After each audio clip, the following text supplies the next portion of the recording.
A streak of blue.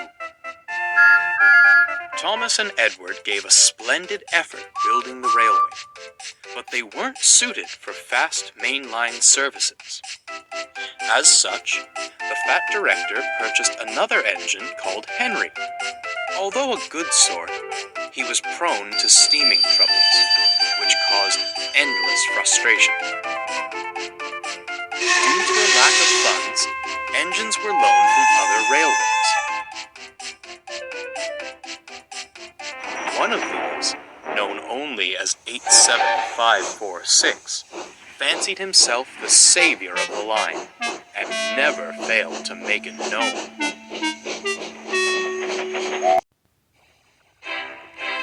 "Fret no longer," he declared, dragging Henry and his train into the big station, "for I have restored order to our timetable once more." "Does he ever tire of all that hot air in his boiler?" Thomas remarked to Edward. "I say, you, little one," the big engine beckoned to Thomas. "Be a good lackey, take my coaches and the indisposed away. I must rest my aching wheels."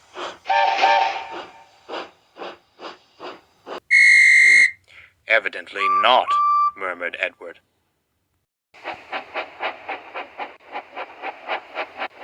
As Thomas buffered up, Henry couldn't even meet his gaze. "Oh, I'm sorry," he sighed. "He should be sorry," retorted Thomas. "One day, he'll get his."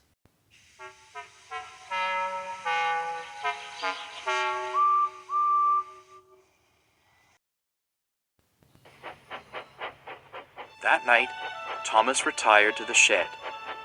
A vulgar discourse greeted him.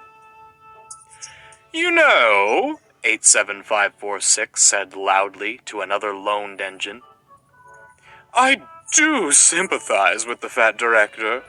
Wasted what little hard-earned money he had on a mite, an antique, and an invalid." He looked across to Henry, sleeping as workmen tried to mend him. "I'm the real bargain. The strength of 3 for the coal and water consumption of 1. Only a matter of time before he purchases me." "The fat director," Edward interjected, "favors engines with good character. You leave much to be desired in that department." "And where has good character led you?" replied 87546. "Certainly not the main line.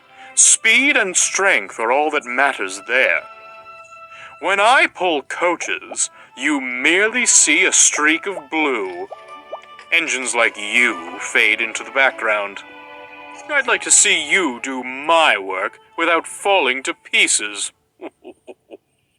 He turned back to the other engine. "Now, a more pressing matter. When I am purchased, what do you suppose my proper name should be? I fancy something regal. Lord Frederick Regaby has a certain charm to it. No?" Thomas was about to retort, but Edward gave him a look. "Save your steam," he muttered. "It's no use arguing with him." They stared at the loaned engine with contempt. Henry, who'd only been pretending to sleep, had heard everything.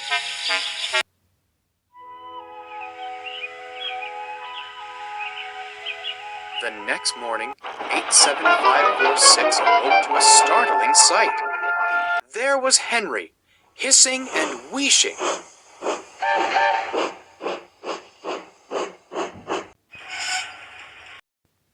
"What the devil is this?" "Oh, dear!" Henry coughed feebly. "Thought the men had made me better." "Well, get better and out of my way this instant. My admiring passengers are waiting. I demand extrication at once." But the other engines had all left for work. They couldn't have helped anyhow. Worse and worse, the fat director scowled as he paced the platform. The passengers cannot be kept waiting. I'm sorry, Edward. As the others have gone, you'll have to take the coaches. Edward gulped, staring at the long train. Begging your pardon, sir, but this is a bit beyond my capabilities. Not if I helped you, bubbled Thomas, shuffling alongside. 2 engines are better than 1, sir. Besides, the others can manage their own shunting for a while. The fat director considered. Very well, he said at last. Off you go. Do your best, but take care. The engines backed excitedly onto the train.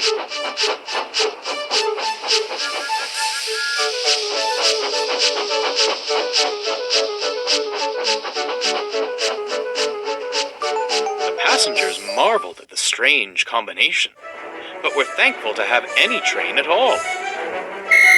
Finally, the guard's whistle blew. Come on, called Thomas. Steady now, advised Edward.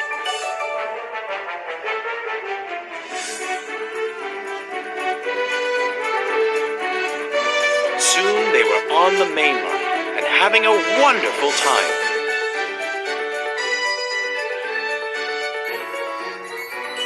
Thomas was so excited to leave the yards, he nearly pulled Edward's coupling off. Edward chuckled. He was glad to stretch his wheels again.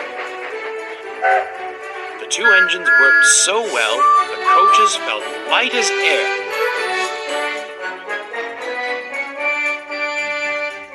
Other engines were shocked as they raced past, whistling with glee.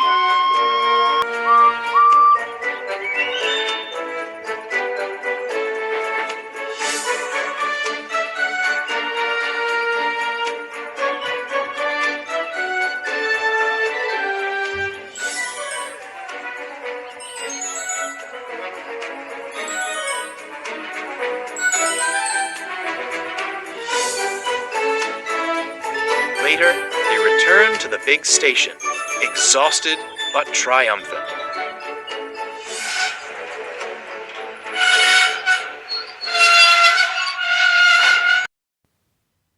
Henry and 87546 stood at the platform.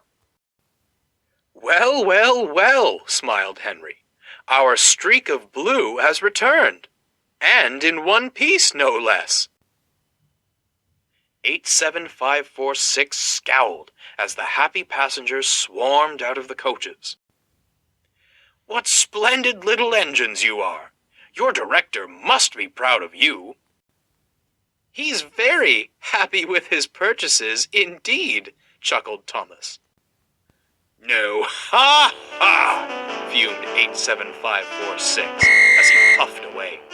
You were only allowed out of the yard because clanky old Edward couldn't manage alone. Enjoy your brief moment in the limelight. It's already fading. If I didn't know any better, smirked Thomas, I'd say he didn't like shunting his own train. He chortled off to the water column. But Edward stayed behind.